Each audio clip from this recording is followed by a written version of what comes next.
Hello, I'm back. Today I'll be giving another book review. I'll be doing another book review, giving another book review, whatever goes. So, yeah, guess what? I recorded a 20 minutes long video, then I had to delete it for some reasons.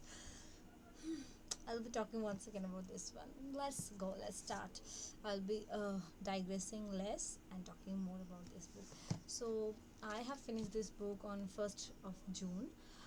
I know it's a little late, but again, if I forget some stuffs, I beg your pardon, but I will be giving you mostly right information. 99%. Only 1% can be this side or that side, otherwise, it's all good.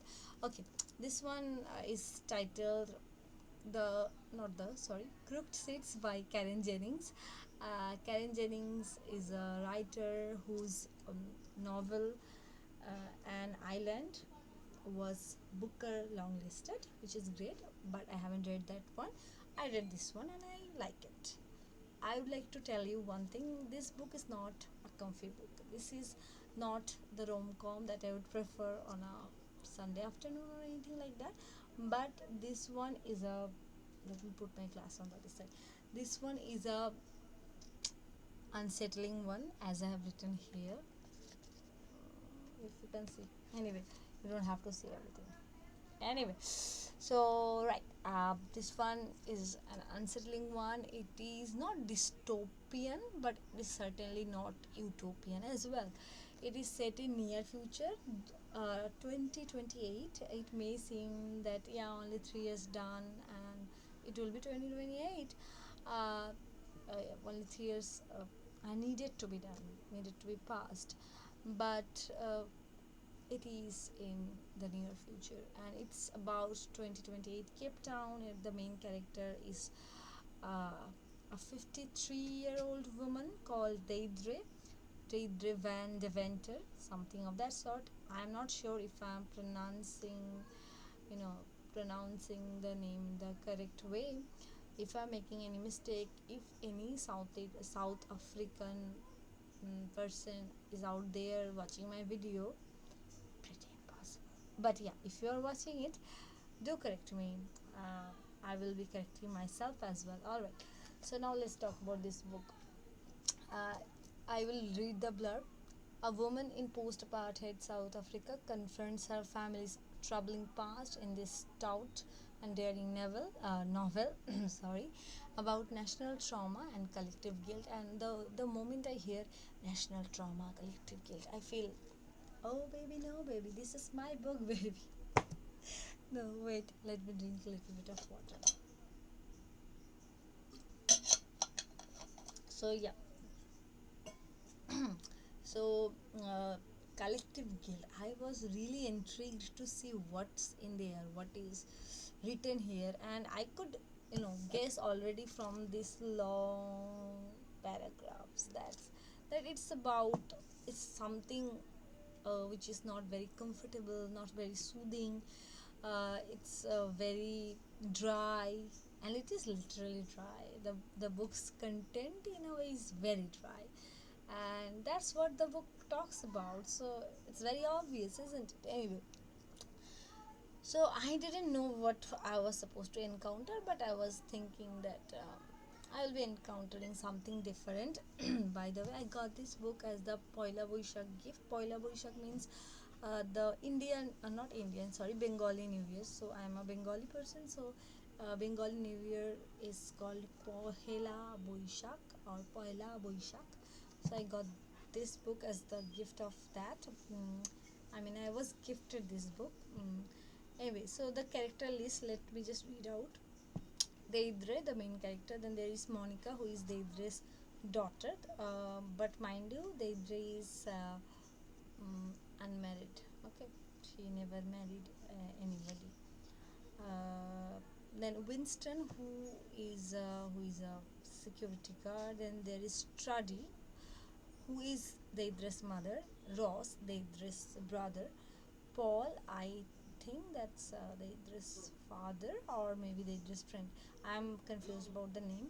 Miriam, Deidre's neighbor, or in a way friend, but Deidre didn't understood didn't understand that Miriam is her friend until Miriam stopped being her friend. Okay, Mabombo, a police officer, a black police officer. By the way, there is a white woman. Okay, then there is also another inspector called Inspector Zava.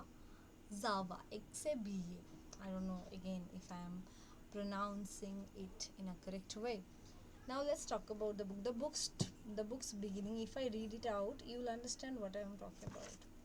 Part one, the beginning goes like this. She woke with the sorry. She awoke with the thirst already upon her, still in her clothes, cold from having slept on top of the covers. 2 days, three, since she had last changed. The smell of her overcast with sweat, fried food, and cigarettes.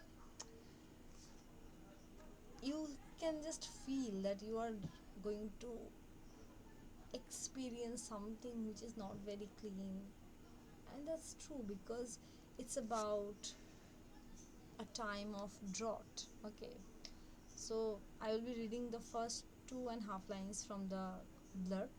Cape Town 2028. The land cracks from a years long drought.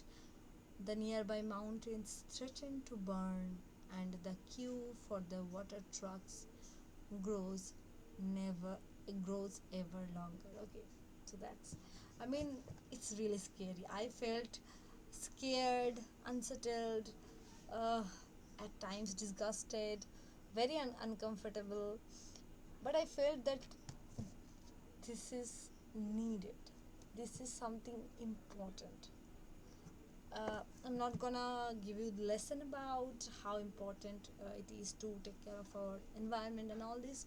Everyone knows, but most of us don't listen. So that's a problem, and I'm not gonna talk about it here. It's not the podcast, mind you. But again, I will be talking about this kind of environmental issues because it is a pivotal point of this book. This book has, as I told you, the nature, national trauma, and the collective guilt, and a bit of racism is also there.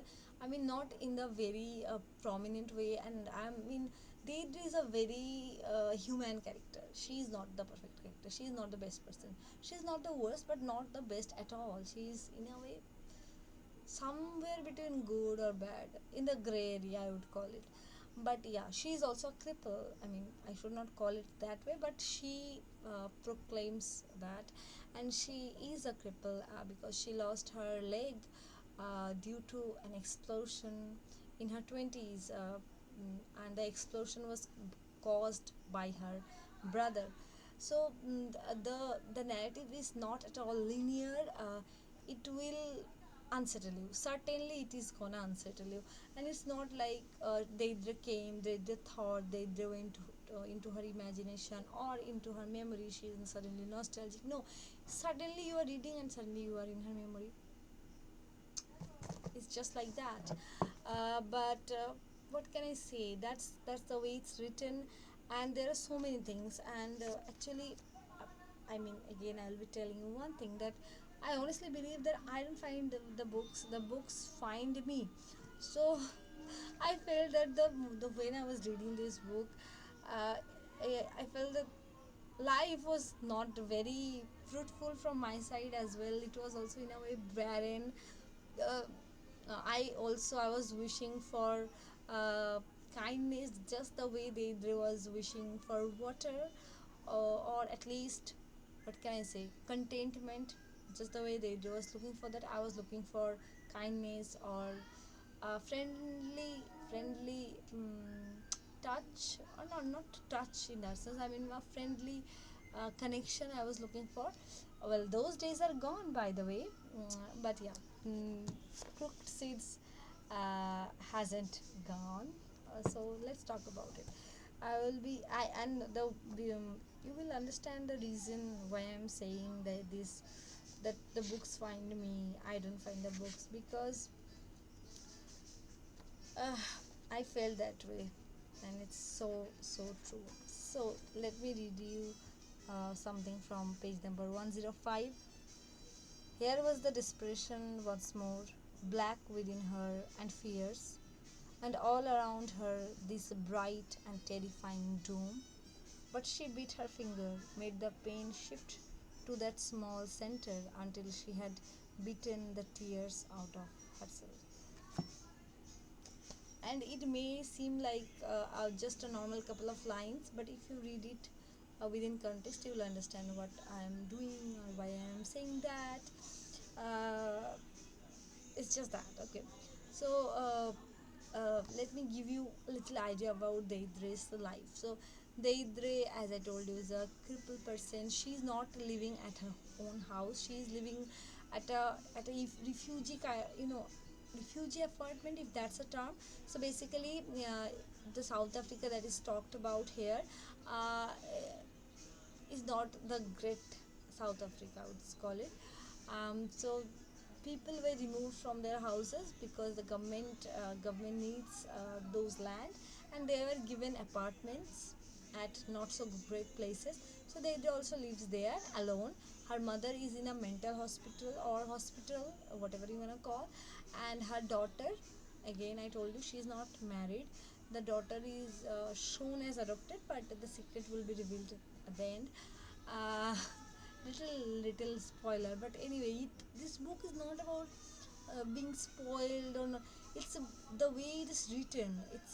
It has a it will be having a grip over you. You will know that this is not a very uh, happy read or good read. I mean, not, I'm not saying, I'm not going to say it's a bad read, but you will not feel that, oh, I need to. Oh, by the way, if you hear the background music, kindly I beg your pardon, because the neighborhood thinks they are playing something is happening at their house. So yeah, that's all right. No issues, no issues, no issues. Anyway, so this mother is at the hospital. Her father is dead. Her brother is also dead. Her daughter is now living at another country, living in another country, and she is also pregnant, her daughter. And they is living in South Africa, leading a miserable kind of a life, not at all happy. She needs somebody. She's also facing isolation. She spends money on booze. Booze means, drinking, on cigarettes.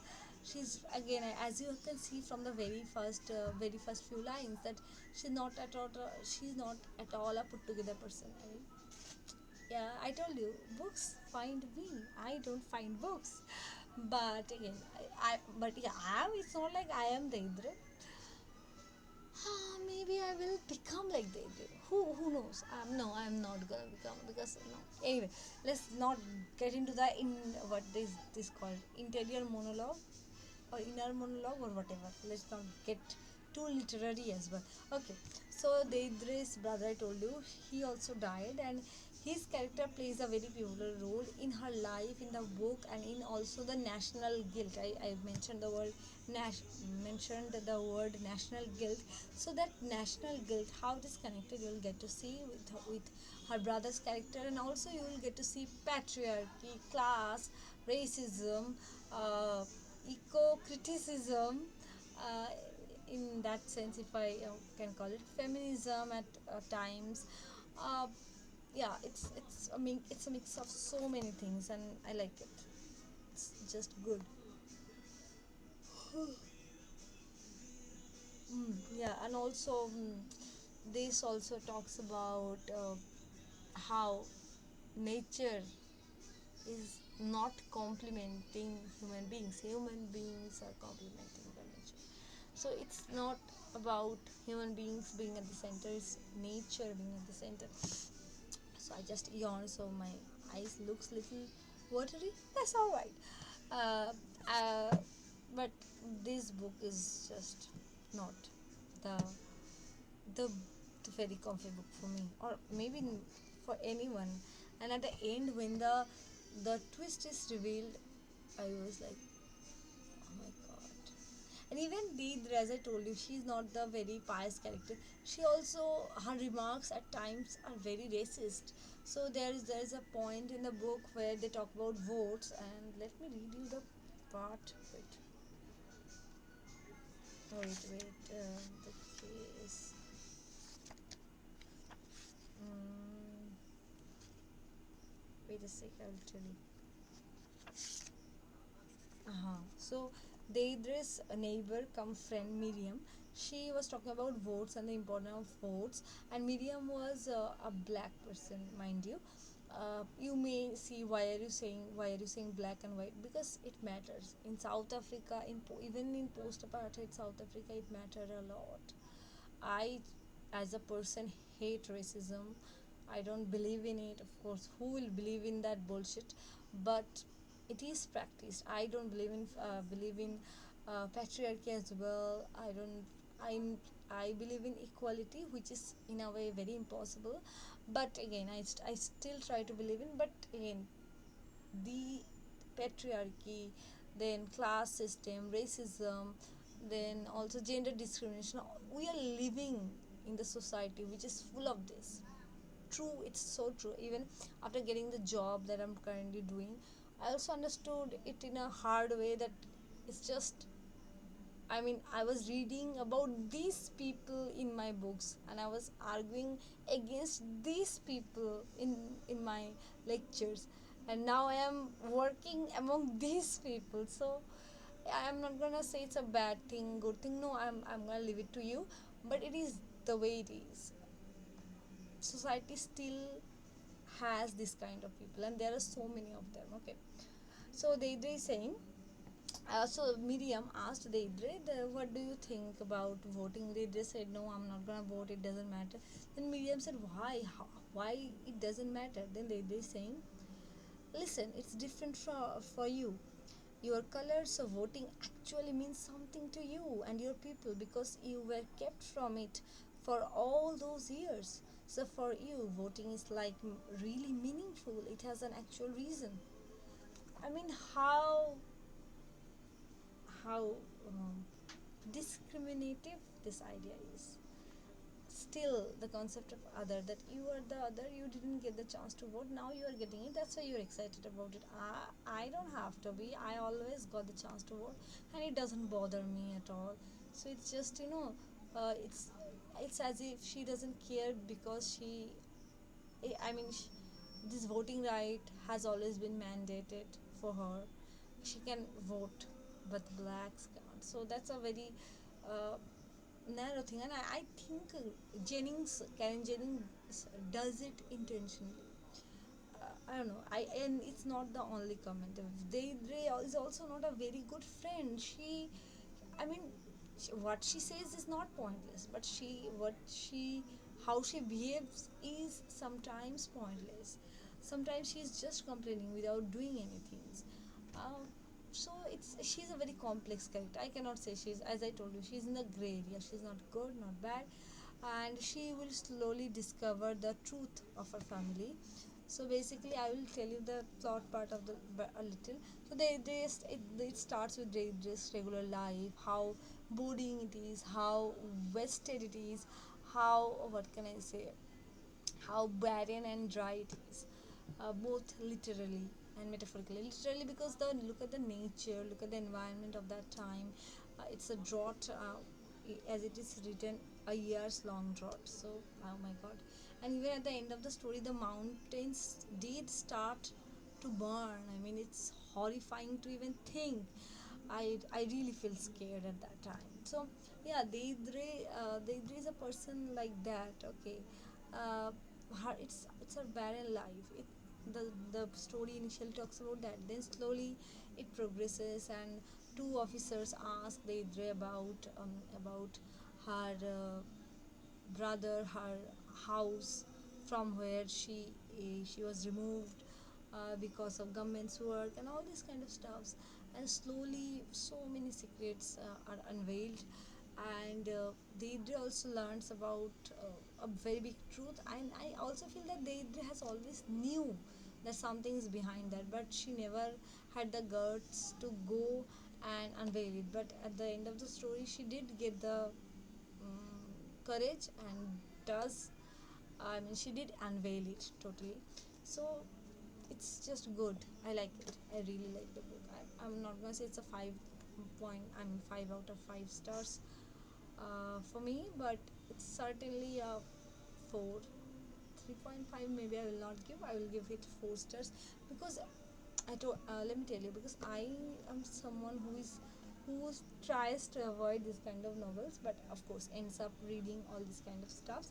But this one was not completely dystopian, not completely sad, not completely funny. It's a mix of so many things. The dark humor is also very noticeable. I like it. I like the book. Thank you, Karen Jennings, and yeah, thanks for watching. I'll be coming back with another review. Right now, I'm reading Midnight Children by the amazing Salman Rushdie. I'm loving it, but yeah, I'm going a little slow, so I don't know when I'm gonna finish. If I finish anything before that, I may come back, or I may come back with that video, or I just come back blabbering about my work life, or just my point of views, or yeah, maybe just about females, because we are the stories, never ending ones. Thank you.